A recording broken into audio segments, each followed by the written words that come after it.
হে রাহানুল, এগুলো ব্লক দেওয়া আছে, ব্লক দে, ব্লক ভালো করে ব্লক দে। আরে এলে ব্লক দেওয়া হয়েছে তো। ব্লক দেওয়া হয়েছে সব? হ্যাঁ, সব দেওয়া হয়েছে। এখন আমরা ঢালাই দেবো। সবগুলো ব্লক দেওয়া হয়েছে, সুন্দর করে কভারিং ক্লিয়ার করতে হবে। কভারিং গুলো ক্লিয়ার আছে? হ্যাঁ, কভারিংও ক্লিয়ার আছে। হুম, কভারিংও ক্লিয়ার। কভারিং গুলো যেন ক্লিয়ার থাকে। আর হলো কলমের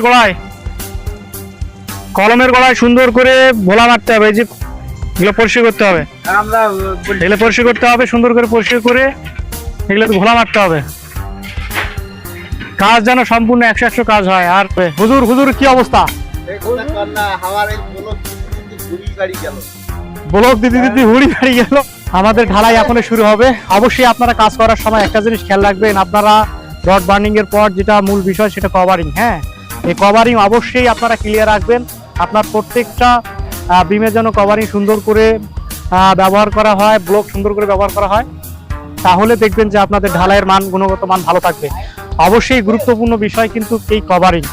হ্যাঁ, কভারিং যদি আপনাদের ক্লিয়ার না থাকে তাহলে রডের যে বাহিরের যদি বাতাস, অক্সিজেন যদি রড প্রবেশ করে, সেই রডের মরিচা ধরবে এবং সেই ঢালাই দ্রুত ফেটে যাবে।